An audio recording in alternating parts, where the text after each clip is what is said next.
Hi everyone, we are Team Pythonese, Python Simplified. So we have returned with a new and interesting video on strings. If you love it, then like, share and subscribe.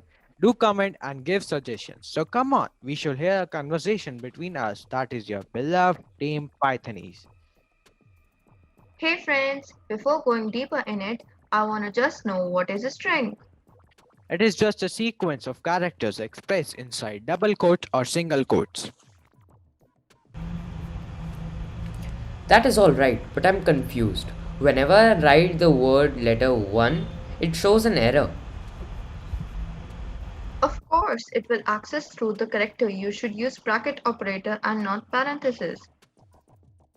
Yeah, it works. And do you know that a string first letter in a Python is defined by 0 and as well as expressed in brackets, it is called index. This means if we take the example of Python as a string, then the index of p in Python is 0, y in Python is 1, and so on.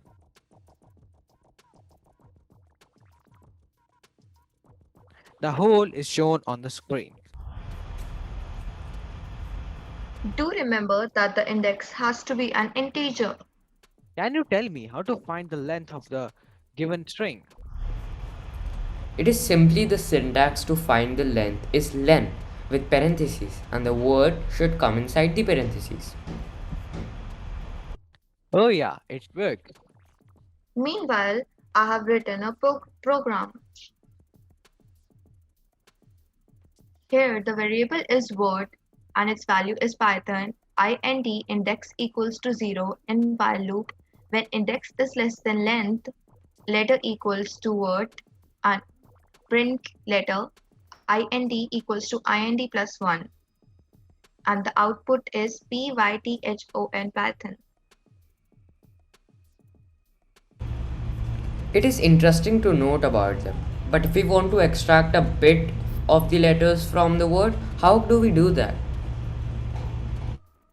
String slicing is the solution. We have to make a ratio of the index. For example, we have Python and just want to extract from by 2. So the ratio is bracket operator is 1 ratio 5, but the result would only be YTHO. So, in the string slice, the last index has to be the one before the index of the last letter. Yeah, you can see. Hey friends, do you know, when I was surfing through the internet, I got to know that strings are immutable. That is, they cannot be changed. Yeah, but if we make a new variable, it is possible. I have a code of what you said and what I said.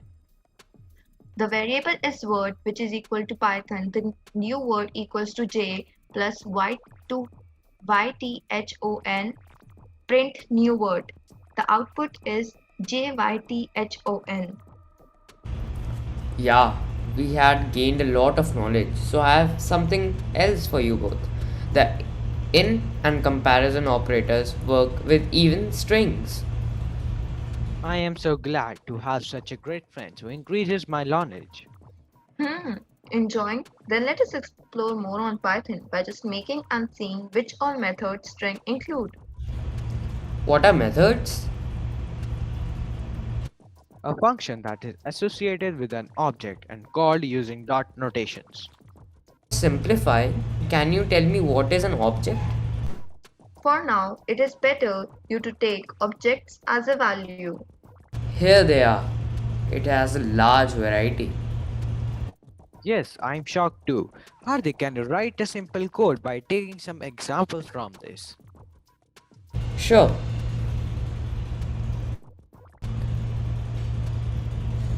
In the code, you can see that we have assigned the variable word with the string Python in lowercase.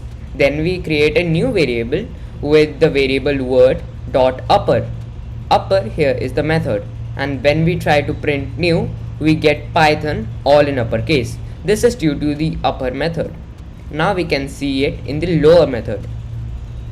We have created another variable called word with Python now in uppercase. When we take another variable called low and use the word dot lower as method and print low, then we see Python in all lower case. A lot of things are explained. The only thing left is format operator. First of all, you should know percentage is format operator, percentage %d is for decimal, percentage %g for float, percentage %s for string. Oh, sorry guys, I cannot continue. My mom is calling. Thank you everyone for watching our video. Do not forget to like, share and subscribe our video.